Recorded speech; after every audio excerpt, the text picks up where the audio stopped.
Assalamu alaikum wa rahmatullahi wa barakatuh. May the peace and blessings of Allah be upon all of you. Welcome back to the proof that Islam is the truth. And we've been talking about some of the amazing miracles of the Quran, the scientific miracles, those facts that can be found in the Quran that leave us awestruck. How could this information be in a book 1,400 years old? And we were looking at those verses in the Quran concerning the development of the human fetus in the womb. And we also were reading a hadith of the Prophet Muhammad, may Allah's peace and blessings be upon him, when the Prophet Muhammad mentioned that when 42 nights have passed over the conceptus, Allah sends an angel to it who shapes it, makes its ears and eyes and skin and flesh and bones. And then he says, "Oh Lord, is it a male or a female?" And your Lord decides what he wishes and an angel records it. So it is at the 42nd day or just after the 40th day that it only then becomes identifiable. And this is a fact. This is a scientific fact. And it's very interesting. It's true also that the Prophet Muhammad, may God's peace and blessings be upon him, mentioned that there are some things that the knowledge of it is only known to Allah subhanahu wa ta'ala. And one of the things the Prophet mentioned is what is the sex of the child in the womb. As one of the Muslim scholars pointed out, is that this is only up until the 40th day. Because after the 40th day, according to this authentic hadith of the Prophet sallallahu alaihi wasallam, may God's peace and blessings be upon him, the angels know. The angel who is in the womb, shaping the conceptus, shaping the embryo, asks, is it a male or a female? And so from that time, of course, the angel knows. And if the angel knows, as the scholar pointed out, anyone can know. So this is also a truly amazing statement of scientific accuracy. And this is information that in reality we have only begun to discover recently. We also find that the hadith mentions the correct time for the recognizable growth of the features described, and the sex of the fetus can only definitely be determined after 42 days. Now, this piece of information was only known after the invention of powerful microscopes, only decades ago. Now, I've only mentioned this subject of the developing human being in the Quran and the hadith of the Prophet Muhammad briefly. There is, of course, a vast amount of literature available if you would like to study this subject more, and it's very easily available on the internet. And indeed, Dr. Zakir Naik has produced a very nice book called Modern Science in the Light of the Quran and Sunnah. So you can get hold of that from the Islamic Research Foundation, inshallah, if you want to explore that area more. But what I thought I would do is mention a quote from Keith Moore, who is the professor and chairman of the Department of Anatomy from the University of Toronto in Canada. And Keith Moore is one of the acknowledged experts in the field of the developing human being in its embryonic form. And his book, The Developing Human, is and has been for many years a standard textbook in universities and colleges all over the world. It's been translated into numerous different languages, and he was shown some of the statements in the Quran and the hadith or sayings of the Prophet Muhammad concerning the development of the human embryo. And having studied them, he came to a conclusion. And this is what he said. Until the 19th century, nothing was known about the classification of the stages of human development. A system of staging human embryos was developed around the end of the 19th century, based upon alphabetical symbols. And during the 20th century, numerals were used to describe 23 stages of embryonic development. This system of numbering the stages is not easy to follow, and a better system would be based on the morphological changes In recent years, the study of the Quran has revealed another basis for the classification of the stages of developing embryo, which is based on easily understood actions and changes in shape.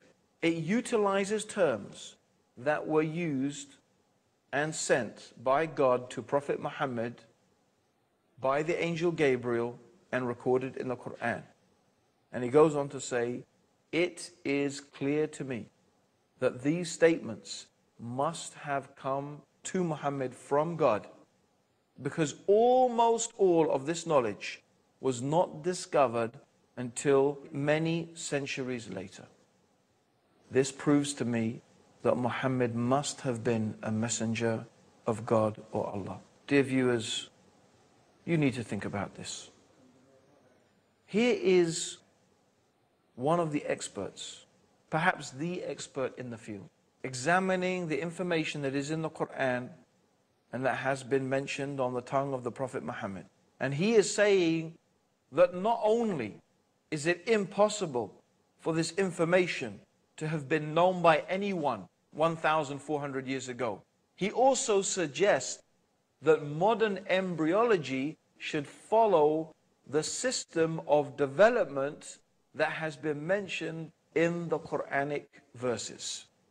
In other words, the Quran has described the development of the human embryo so beautifully and so effectively that this should be the basis upon which scientific textbooks founded from now on. This is what Keith Moore is saying.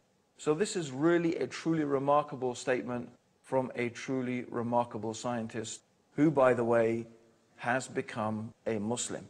How did the Prophet Muhammad develop this information? From where did a man living in the desert 1,400 years ago know? From where did he get the knowledge? This is the question that you have to ask. This is the question that you have to examine. The next thing we want to look at is the water cycle. The water cycle, that is the cycle of water where the sun heats the sea and causes evaporation, and from that evaporation we have clouds forming, and how the winds move those clouds, and from that rain falls. Now, the Quran accurately describes the water cycle and the origin of underground springs. And we're going to be talking about that after the break. So whatever you do, don't go away, because we have some more amazing facts for you in the proof that Islam is the truth.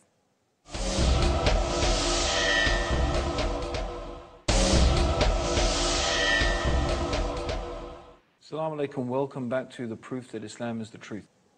And we're going through some of the amazing scientific statements in the Quran, things that it was impossible for Prophet Muhammad to have known 1,400 years ago. Now, one of the things we want to talk about is the water cycle. Now, it may seem very obvious to us today about the water cycle and, for example, the origin of underground springs.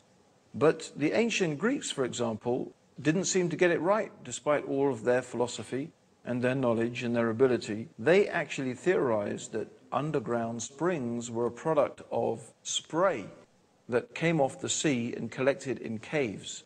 And then the spray that came off the sea and collected in the caves dripped down into the underground reservoirs through a great sea called the abyss.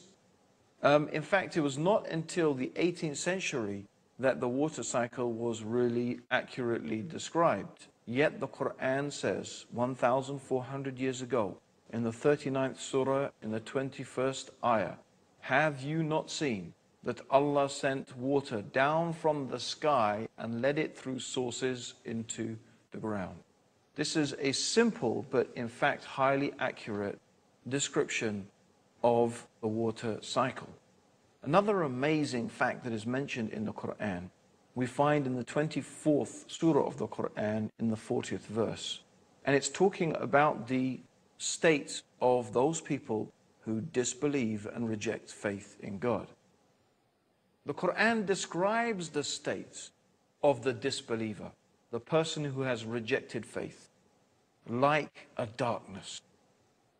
A darkness that is so dark, it is like the deep depths of darkness in a vast, deep ocean, overwhelmed with wave upon wave, topped by a cloud.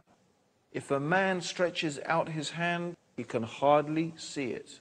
For any to whom Allah gives no light, there is no light. Now, on the surface, here Allah is giving a simple description. A person who does not believe in God and does not follow the guidance that Allah has sent down is a person who is in darkness. They are lost. Their life is a confusion. In fact, their life is so confusing, they can hardly see what is in front of them. This is how Allah is describing it. Darkness upon darkness, confusion upon confusion. He can hardly see or understand what is happening. If God does not give a person light, there is no light. So it is describing a type of absence of light, of being able to see or know really what is truly going on. And so this is the case that is described. So on the surface, we have a very poetic, we have a very strong and vigorous and amazing description of this darkness and the state of being lost. Yet when we examine it in more detail, there is something else going on here as well. There is a clue to some scientific truths. First of all, the Quran describes a vast, deep ocean, and it describes waves upon waves. Now, of course, most of us are familiar with the waves that are on top of the ocean. But what does it mean, waves upon waves? Are there other waves in the ocean? Well, we're going to find out. Also, the Quran talks about a person being deprived of light, that they can hardly see. Now, a ray of light is composed of 7 colors: violet, indigo, blue, green, yellow, orange, and red. And light, when it hits water, goes through what is called refraction. That means that, for example, in the upper 10 to 15 meters, the water absorbs the red color. And as you go deeper, each of the colors in the spectrum become absorbed by the water, until you get to a depth of below about 1,000 meters, there is complete darkness. Now, what is amazing is that we also find in modern scientific discoveries that internal waves cover the deep waters of the seas and oceans, because the deep waters have a higher density than the waters above them. So waves upon waves. We have the internal waves in the deep, deep ocean, and then we have the waves on top of the ocean. And then the clouds and so on and so forth, they add to the darkness and the disparity and the breaking up and the refracting of light. Now, what is interesting is the deep darkness. Remember, the Quran says they stretch out their hand, they can hardly see it. This deep darkness begins below the internal waves in the ocean. In fact, there are certain fish down at those depths which need their own lights in order to be able to see. And amazingly, Allah has created these creatures that can actually generate their own lights. Now, this is really amazing because, of course, until very recently, no one has been able to penetrate and to reach those deep parts of the ocean. It is only with extremely sophisticated modern machinery and submarines and diving suits that someone has been able to go down to that depth. Yet we have the Quran 1,400 years ago describing the internal waves of the oceans and the darkness that is there at the depths of the oceans. How on earth, how in the heavens could a man living in the desert 1,400 years ago have known about such detailed information about a science like oceanography? Well, Professor Rao, who is an expert in marine biology at the King Abdul Aziz University in Jeddah says, 1,400 years ago, a normal human being could not explain this phenomenon in so much detail. This information must have been coming from a supernatural source. My dear viewers, this even is not the end of the amazing scientific statements in the Quran. Because the next thing I want to deal with is cosmology. The statements in the Quran concerning the universe. Now, until recently, or we could say up until the 1960s, there was a major controversy between scientists concerning the state of the universe. Now, some scientists believed and had begun to develop the idea that the universe was in a state of flux, that the universe was in fact expanding. And from this theory of the expanding universe also came another theory which is commonly known today as the Big Bang Theory. This is the idea that the universe had a common origin in a singularity, a dense, condensed type of matter. The universe was a infinitely small, we could say, part of dense matter. And this infinitely small, dense matter then exploded into what is the universe that we know today. Now, this was opposed by the static state theory. The static state theory, and this was very much preferred theory of atheists, that the universe was the way it was eternally in the past and will keep on being that way eternally in the future. And this was a theory that was really largely based, at least initially, and was believed in by Albert Einstein. And many people therefore followed on from that with this idea of the static state theory. And so this idea of the Big Bang Theory, which was, really held by Fred Hoyle, he was the person who supported this theory, and Lemaitre, who was opposing it with the idea of the Big Bang Theory.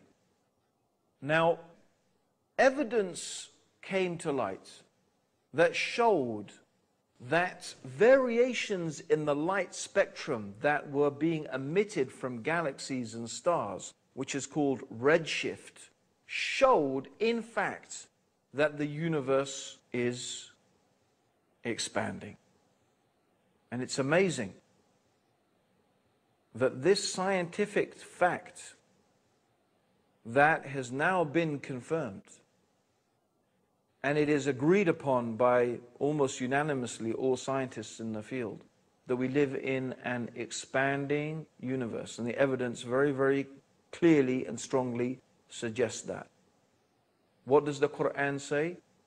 1,400 years ago, before there were telescopes and all the means to discover this information, the Quran says in the 51st surah, in the 47th ayah, the heaven, we have built it with power and we are expanding it.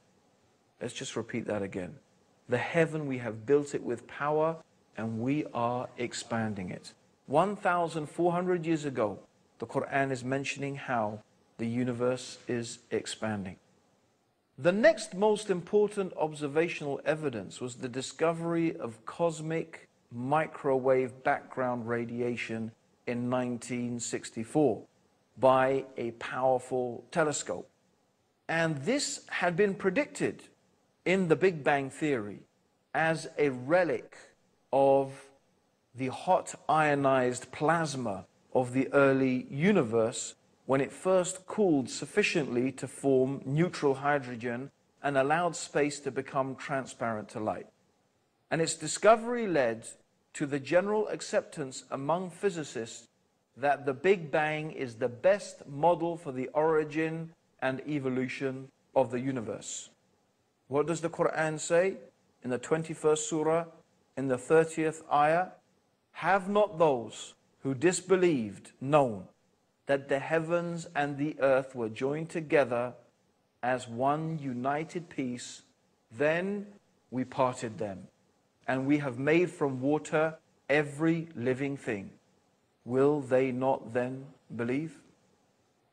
The common origin of the universe, or the singularity that scientists believe today the universe originated from, and which led to the Big Bang.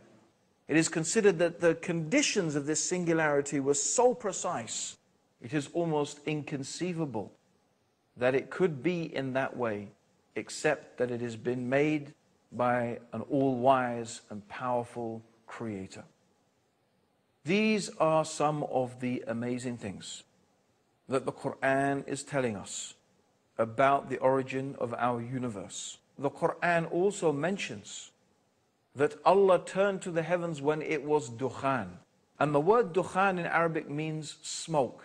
This also accurately describes the hot, gaseous mass of the universe before the galaxies and the stars began to be formed.